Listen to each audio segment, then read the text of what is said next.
Hey, what's going on everybody? It's Albaje. I'm back at it again with another Pokemon Unite video. I've been having a lot of success with Zeraora, and that's why I wanted to bring you guys this high DPS build with Zeraora. Most of the fights that I get into with Zeraora, I win them using this build. So for the first part of the video, I'm going to be going over the abilities, why I'm choosing them, and the second half of the video, I'm going to be giving you guys some gameplay examples and some strategies and tactics on how you guys can get more kills with Zeraora using the build that I'm showing you guys. The starting ability that I like to go with is Slash, just because it eliminates the A-Palm that's very close to the spawn very quickly. It gives you a little bit of extra XP and you can just jump straight into the center lane. Also, I'm not going to be talking too much about lanes in this video. I'm just going to be, focusing on the ability aspect of things so you guys can play this hero better. Anyways, agility is also a good ability to start out with as well, since it's going to get you into the center lane very quickly, but I just want to eliminate the Lillipups as fast as possible, and that's why I like to go with Slash. The second ability we're going to go with is Volt Switch. Okay, so Volt Switch is essential to this build. Without Volt Switch, this build doesn't work. Volt Switch increases your basic attack speed, and it's going to be one of the moves that's going to set up bigger damage combos. And you guys are going to see what I'm talking about when it comes down to the gameplay examples. There's a lot of things that you can do with Volt Switch, by the way. It's not just something that you can use for mobility. Again, you guys will see when I get to the gameplay examples. The second ability we're going to be going with, it's going to be Discharge. I understand that Wild Charge is really good with Zeraora, but Discharge is just as good. I have used Wild Charge a lot, I have used Discharge a lot, and I can tell you guys both are good. Discharge works best with this diving build for a couple of reasons. The first reason is I like to use Discharge sometimes to help out my teammates when we're in a big team fight of 2 or sometimes even 3 bad guys, by the way. The area of effect that Discharge provides is really good. Discharge is also going to give you a shield when you hit someone with it, and that can be the deciding factor between winning and losing a fight sometimes. And another really good thing about Discharge is if the target is paralyzed when Discharge ends, the target is going to be pulled towards you. And I'm going to put a gameplay example of that on screen so that you guys can see it, because not many people know that Discharge does that. Anyways, now that I have broken down the abilities that we're going to go with, I just want to touch upon items really quickly.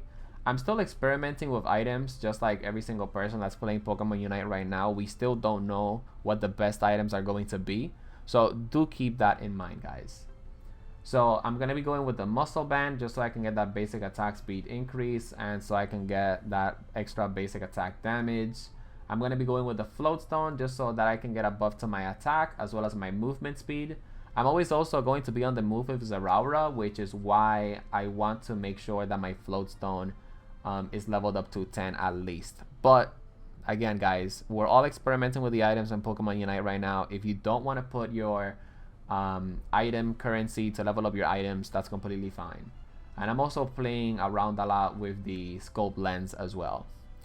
So now that you guys know the setup, I want to get started with some gameplay examples on how you guys can bamboozle your opponents and completely annihilate them and start getting more kills with Zeraora. Alright, so there's a lot of usages to Volt Switch. I want to share some of my tips for the early game. Right here, I use Volt Switch and I'm spamming my basic attack. If I would have had Slash, I wouldn't have used Slash in that encounter. And the main reason for that is because after you use Volt Switch, you get a basic attack speed increase. I believe it's the first 6 slashes after you use Volt Switch. So I always try to keep that in mind, because sometimes I use Volt Switch and I spam Slash and I pretty much miss out on some extra basic attacks. Let's break down this little situation right here. There were 4 enemies total right here. Me and Eldegoss, we take out the Zeraora.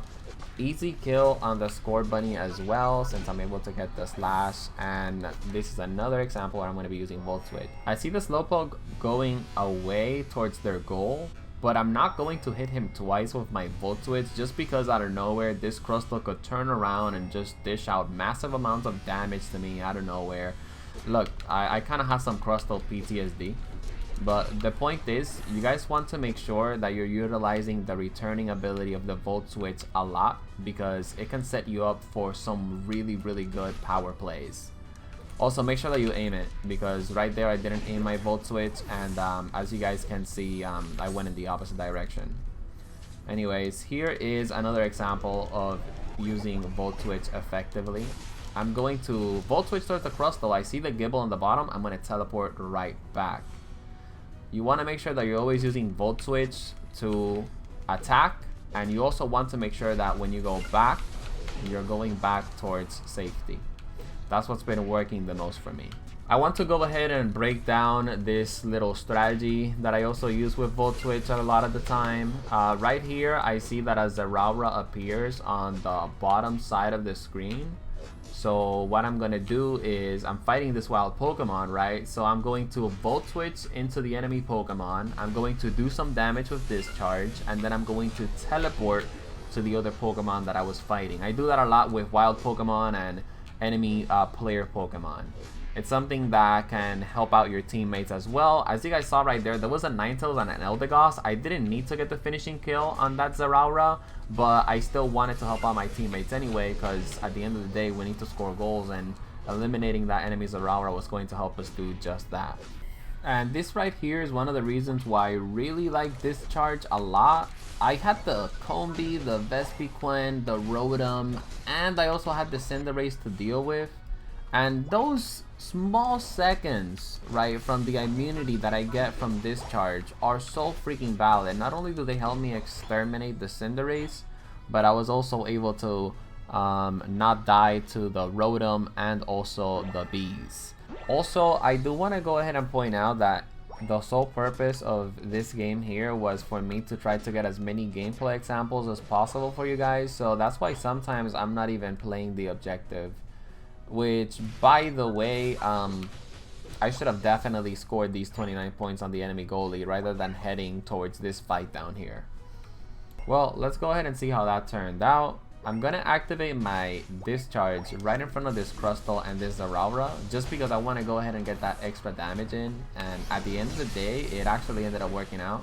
I do hit my ultimate here just because I wanted to be aggressive and actually keep that survivability up. But for the most part, I feel like it wasn't really necessary now that I look back on it. Anyways, I wanted to showcase that gameplay example because it goes to show how good the Discharge Volt Switch combo is. And I should have so been at the top lane. Yo, my boys. Again, just trying to get some gameplay examples for y'all. Sorry for not playing the objective. But yeah, just in case you guys are wondering, I did score these 40 points. And I don't know why I hear my controller as part of the gameplay, because I have my mic muted, so that's actually weird. I might have to figure that out. Okay, so earlier on when I was fighting the Zeraora and the Crustal on the bottom lane, I did activate my X attack. Right now I'm going to activate my X attack again. When it comes down to battle items, guys, I'm experimenting with a lot of them. Like I said, the game is early, so we don't really have a correct answer. However, I do like to run X attack with Zeraora with this build because it helps out a lot when I'm fighting multiple Pokemon. Also, am I the only one that this happens to often? I feel like I use the super jump, but I don't. Okay, let's get back to a regularly scheduled program. Welcome to Bamboozling with Zeraora. I'm going to run away. Oh no, I'm scared. Psych, I'm not scared. Then I'm going to Volt Switch towards the Cinderace. I'm gonna get him closer to where I first originally Volt Switched, and then I'm going to activate my Volt Switch again before the teleporting timer runs out. And here's yet another example of using Volt Switch to run away. You go straight back to the enemy and you finish the job. Again, I can't stress this enough. That's one of the main key strategies that you're going to be implementing with Volt Switch if you want to be very effective with it. I'm quickly going to touch upon ultimate usage. Right now I'm using it mostly in crowded areas just for some crowd control and some massive damage. Like right there, my ultimate was able to help our Cinderace pull off the finisher on the enemy Cinderace. But for the most part, I'm still experimenting with Zeraora's ultimate. So be on the lookout for my Zeraora ultimate usage video. Like I said earlier, Discharge is actually really good as well because of the invulnerability. Right here, I triggered the invincibility that the Discharge is going to give me, just so that I can guard myself against the Zeraora and the enemy Crustle.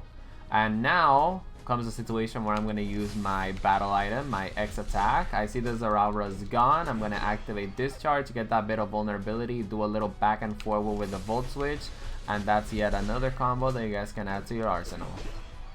And that's pretty much it, guys. That is my first Zeraora guide of many. I plan on going deeper into his abilities and how to use them more effectively with more gameplay examples, of course. And yes, we did get pretty destroyed this match. I felt like I could have been playing the objective a little bit more, but I also wanted to do a quick match just to get some gameplay examples for you guys. But let me know what you guys want to see when it comes down to Zeraora. And yes, I'm going to be making guides for all of the other Pokemon in the game. But in this channel, it's just quality over quantity. Like, I'm not here to pump out content. I'm here to pump out quality content. Because when you see a guide from me, I want it to be as in-depth and as informational as possible. Alright, so thank you guys so much for watching the video. I'll be seeing you guys on the next one, and have a great day.